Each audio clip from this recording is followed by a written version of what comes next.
My fellow Ugandans, I'm seeing now everyone is witnessing how the entire country are yearning for change. But are you people again aware we can still be used by the same ruling government in our own struggle? Ask how. Are you guys aware? These people, they are allowing Robert Kyagulanyi to move in every places untouched. They want to confirm is the entire country starving. Having known that yes, we are starving, but again, we have got the right to make a choice of what meal we want to eat, which is seeing Robert Kyagulanyi SENTAMU as the only element of change. But still, we can be used in our own struggle to satisfy their need. How? Me, I'm smelling, and I want all Ugandans to open their eyes and remain focused and vigilant.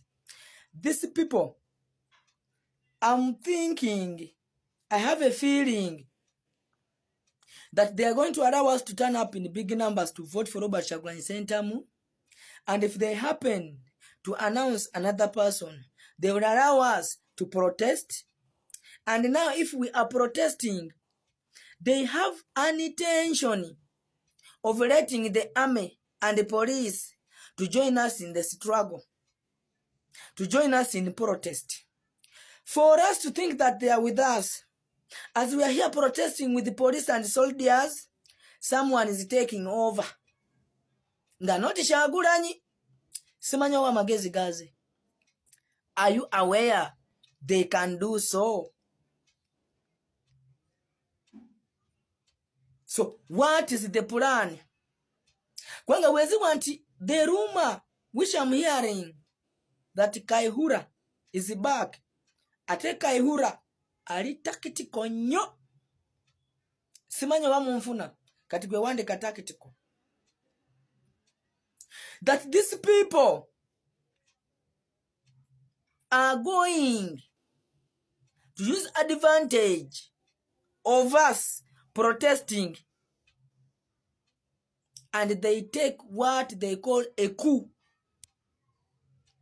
Someone from army or from police okuwamba. Naye, I want them to be rest assured and aware there is no one gwe tuagala okujjako Robert Kyagulanyi Center wandeka SENTAMU. And if we happen to protest and someone else take over, the protest must continue, not until Kyagulanyi SENTAMU yali wagula.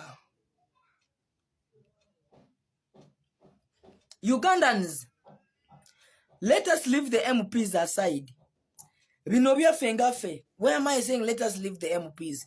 Because the same MPs you have a hope on him are the same people that one of our goals is to reduce the number of MPs in the parliament.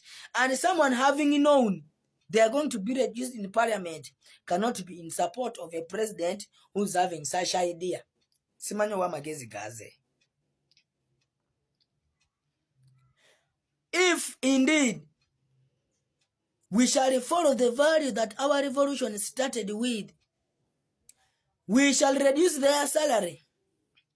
It is a clear, this one is even a common sense.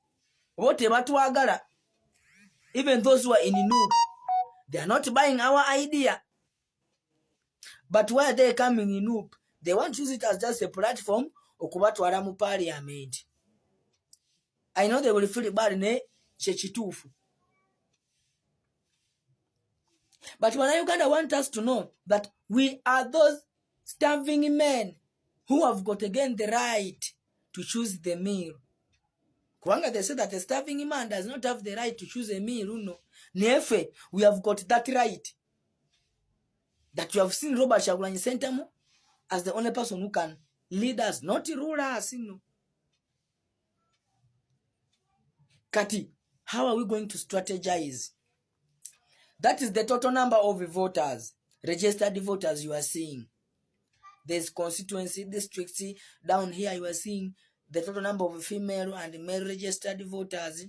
Now, we are going in a game whereby we are at the home team facing away team, but the away team is owning referee in the field, owning VAR, owning everything. How are we going to attack? First of all, let us not tactically. We are not playing a rough game. It was a rough game. That is where the referee agenda kuwa red card. What is the rough game? Let us maximize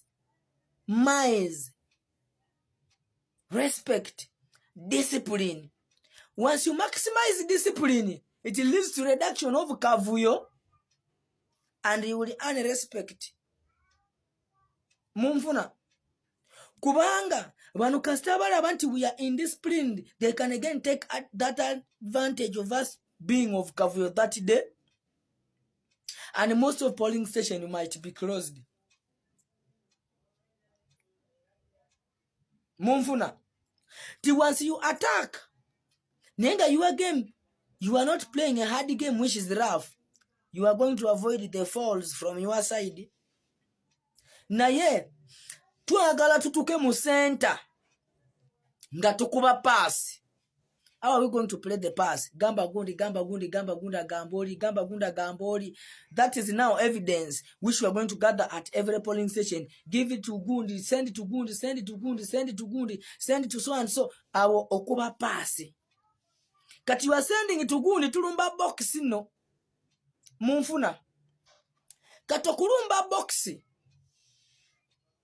When we tugenda kudilingane returning officers. That some of us will be able to follow them to the tallying center. We shall do so. Wanga tuagala Kyagulanyi watuka wali. Murili box wano nga fe tumazo kutuka mu center. If he's shooting, to shooting omupira. Enywe nga defender last man akute nenge enywe deno nga wanate keeper afaulinze striker wafe. Kati keeper mukufaulinga striker afuna red card afuluma. Mumfuna. Kati how will the keeper get out?